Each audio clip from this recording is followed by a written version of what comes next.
आसाम के मुख्यमंत्री ने पॉलीगैमी को लेकर एक कमेटी बनाई है ताकि ज्यादा शादियां ना हो सके। मैं आपको बताता चलूं, इस्लाम में 4 शादियां जायज है और हर मुसलमान को 4 शादियां आज के वक्त में करनी चाहिए, क्योंकि आंकड़ा ये है कि बहुत सारी लड़कियां विधवा बैठी हैं, तलाकशुदा बैठी हैं। इस्लाम उसी के लिए ज्यादा शादियों की इजाजत देता है। दूसरे, ये मेरा संवैधानिक अधिकार भी है। हमारे संविधान में बड़ी खूबसूरती के साथ एक बात कही गई कि हर नागरिक को अपने धर्म पर अमल करने की और उसका प्रचार प्रसार करने की इजाजत है। इसलिए मेरा संवैधानिक अधिकार भी है, और जो लोग इसके खिलाफ काम कर रहे हैं वो संविधान के खिलाफ काम कर रहे हैं। वो मुसलमान के खिलाफ नहीं कर रहे हैं, वो संविधान के खिलाफ काम कर रहे हैं। आपको नहीं लगता कि मूवी बायकॉट करने की जगह इस पे 18+ ही हटा देना चाहिए, क्योंकि छोटी बच्ची को दिखाना ज्यादा जरूरी है, क्योंकि वो स्कूल से हॉस्टल जाती है, वहां पे उनके साथ ये सब गलत होता है। इस बात पे कोई नहीं बहस कर रहा। क्या आपको लगता है एक फिल्म आई है और फिल्म अगर बनी है तो उसको बैन कर देना चाहिए और वो नफरत फैला रही है, इस निष्कर्ष तक कैसे पहुंच रहे हैं? जी अमीश, देखिए, हम लोग भारतवासी भावनात्मक भी होते हैं और चीजों को सही और गलत के चश्मे से देखते हैं। अगर कहानी एक की भी है तो भी बहुत बड़ी बात है और हम सब के ऊपर फर्क पड़ना चाहिए। मेरे साथ साजिद रशीदी साहब है। साजिद रशीदी साहब ओमन चांडी, पूर्व सीएम केरल, उनका बयान है 2006 से 2012 के बीच 2500 से ज्यादा महिलाओं को जबरन इस्लाम अपनाने के लिए मजबूर किया गया। ये उनका बयान है, ये उनका बयान है ओमन चांडी का। क्या आपको लगता नहीं है ये कहानी बेशक फिल्मी है लेकिन फैक्ट असली है? देखिए, एक चीज मैं आपको बता दूं, इसको समझना पड़ेगा। कांग्रेस की पार्टी के सीएम थे। सुन लीजिए पहले। मुझे नहीं पता कांग्रेस के सीएम थे, किसके सीएम थे। सुन लीजिए जो मैं कह रहा हूं। इस्लाम में जबरदस्ती कन्वर्जन है ही नहीं। कुरान ये कहता है ला इकराहा फिद्दीन, 3 पारे की आयत है। अगर किसी को पढ़ना है तो पढ़ सकता है। अगर कोई जबरदस्ती कन्वर्जन कराता है, इस्लाम उसको मानता ही नहीं और हम उसको मुसलमान मानते ही नहीं, नंबर 1। दूसरी बात, आईसिस क्या है? आईसिस कोई इस्लामिक संगठन थोड़ा ही है।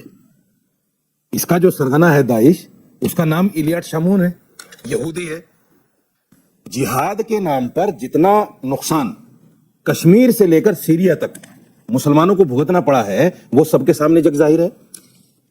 कश्मीर से लेके सीरिया तक, कश्मीर से लेकर सीरिया तक जो जिहाद के नाम पर बातें हो रही हैं, उसका नुकसान मुसलमानों ने भुगता है। मुसलमान मरे हैं उसमें सबसे ज्यादा जी, और फिर भी जिहाद का नाम लेकर मुसलमानों को बदनाम किया जाता है। जो अहम चीज ये है कि जब हम आईसिस को बार बार कंडम कर रहे हैं तो उसको इस्लाम से जोड़कर क्यों देखा जा रहा है? आप बार बार क्यों इस्लाम से जोड़ रहे हैं उसको? आईसिस तो है नहीं मुस्लिम संगठन, हम तो मानते ही नहीं उसको, वो तो आतंकवादी संगठन है। तो आप बार बार उसको इस्लाम तो ओवैसी साहब ने क्यों जोड़ा? इस्लाम को बदनाम नहीं करना चाहते? ओवैसी साहब ने क्यों जोड़ा? अरे ओवैसी को छोड़े, गोली मारिए यार आप। ये कोई तरीका हुआ? नहीं, देखिए, गोली तो हमारे को नेता है, ये बात तो जायज नहीं है। मेरे साथ जोड़ रहे हैं आप। सुबह जवाब, आपका जवाब मैं आ रहा हूं आपके पास। दादा रशीदी साहब ने कहा, इसको नहीं मानना है, आईसिस मुसलमान। रशीदी साहब ने कहा, अरे सुन तो लीजिए, क्यों कह रहे हैं वो भी सुन लीजिए।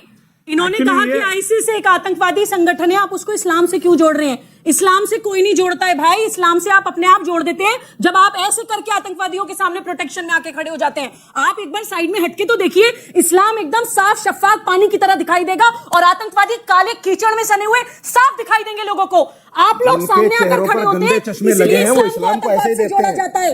इस्लाम बदनाम इसलिए होता है क्योंकि इस्लाम के ढोंगी आशिक आतंकवादियों के समर्थन, कुछ लोग इस्लाम का ढोंग करते हैं और इस्लाम को बदनाम करते हैं। आप लोग करना तो बंद कीजिए। आतंकवादी संगठन की बात हो रही है, बेटियों को सेक्स स्लेव बनाया जा रहा है, आप लोग मूवी बॉयकॉट करने की बात कर रहे हैं। कोई मूवी बॉयकॉट नहीं कर रहा है, किसी मुसलमान ने कहा बॉयकॉट करने के लिए। मैं एक बाइट सुनाता हूं, मैं एक बाइट सुनाता हूं, अभी एक बाइट सुना रहा हूं, आप पहचानिएगा ये व्यक्ति कौन है और ये व्यक्ति क्या कह रहा है। इस बाइट को मैं प्ले करने जा रहा हूं, सुनिए जरा।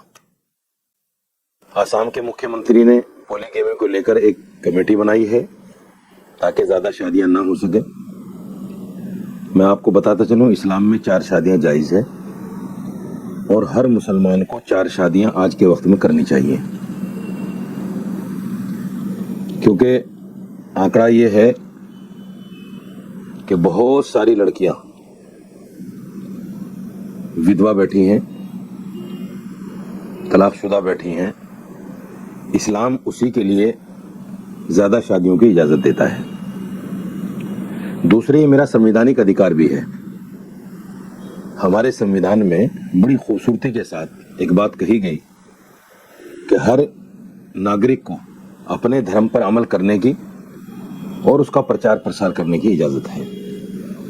इसलिए मेरा संवैधानिक अधिकार भी है, और जो लोग इसके खिलाफ काम कर रहे हैं वो संविधान के खिलाफ काम कर रहे हैं, वो मुसलमान के खिलाफ नहीं कर रहे हैं, वो संविधान के खिलाफ काम कर रहे हैं। आपकी बाइट पूरी चली लगभग जो आपने बोला। आप मुझे बताइए, आप हर मुसलमान को आह्वान कर रहे हैं कि आपको लड़कियों का भला कर रहा है इसलिए आप 4 शादियां करिए। क्या बिना शादियों के महिलाओं का, बच्चियों का, लड़कियों का भला नहीं हो सकता? मेरी आस्था प्रकट करना जुल्म है आज के टाइम में? पर आप हर मुसलमान को प्रेरित करेंगे कि 4 हर मुसलमान की आस्था है ये मेरी आस्था नहीं है। नहीं कर सकते, ये मेरी आस्था मतलब नहीं है। आप कह रहे हैं कि बेटी इस्लाम बनाकर, में- बहन बनाकर, मां बना के भला नहीं कर सकते, बीवी बनाकर ही भला हो पाए। सुनिए, इस्लाम में एक शादी भी उस वक्त जायज है जब वो अफोर्ड कर सकता हो। और नबी पाक सल्लल्लाहु अलैहि वसल्लम की जो जिंदगी है, उन्होंने अक्सर बेवा औरतों से शादी की है, अपनी से बड़ी औरतों से। अभी थोड़ी देर पहले आप कह रहे थे देश में महंगाई बहुत है, अभी आप भारत के हर मुसलमान को निवेदन कर रहे हैं कि 4 ब्याह कर ले। ये फिल्म जो बनी है, मेरा संविधान वो मुझे बनी कहता है है कि अमीश इस तरह afford वो कर सकता फिल्म बनी है होता है। ISIS की क्रूरता पर। ये व्यक्ति क्या निवेदन कर रहा है, ये सुनना चाहिए हमें। रशीदी साहब के इस बयान को मैं कंडेम करती हूँ। कह रहे हैं कि अगर अफोर्ड कर सकते हैं, कह रहे हैं अफोर्ड कर सकते हैं तो 4 शादी कर लीजिए। अफोर्ड से क्या मतलब है? कोई कमोडिटी है क्या औरत, या कोई सेक्सुअल कमोडिटी है आपके लिए कि जिसके पास नोट है वो खरीदो और 4 रखो, 5 रखो?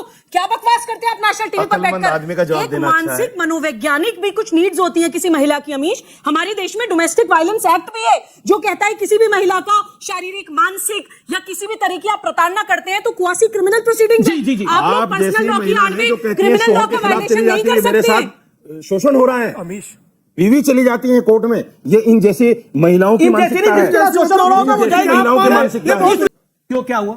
जिस तरह की बातें कर रहे हैं, ये हिस्सा बना हूं इनके साथ, ये मुझे दुख होगा इस बात का। और ये देखिए दादा, ये डिबेट छोड़ने जैसे क्या बात हो गई है? ये सर आज आप लोगों पर हंस रहे हैं, ये भविष्य में क्या होगा?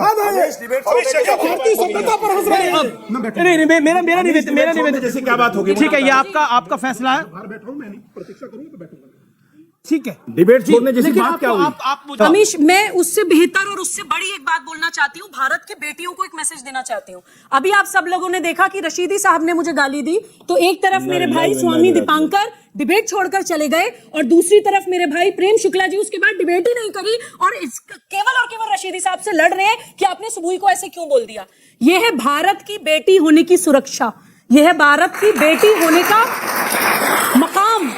मैं भारत की बेटियों से कहना चाहती हूँ कि आपको ये सुरक्षा चाहिए या फिर इन जैसे लोगों की जिंदगी चाहिए जो महिलाओं को अब यही केवल और वर्ड मैंने केवल बोला। एक सेक्सुअल सिर्फ कमोडिटी यही वर्ड समझते इन जैसे। हैं, उनको पैसों में अब तोड़ते बताओ, हैं मेरे कि मन अगर में आप अफोर्ड इन्होंने कर भी तो बोल सकते दिया हैं ना तो कि 4 इन्होंने 2 बार बोल दिया। आपने भी बोला। इन्होंने 2 बार बोल दिया। जी। ऑब्जेक्ट है, इन्होंने 2 बार बोल दिया। आंखें खोलने देने चाहिए भारत की बच्ची। पीछे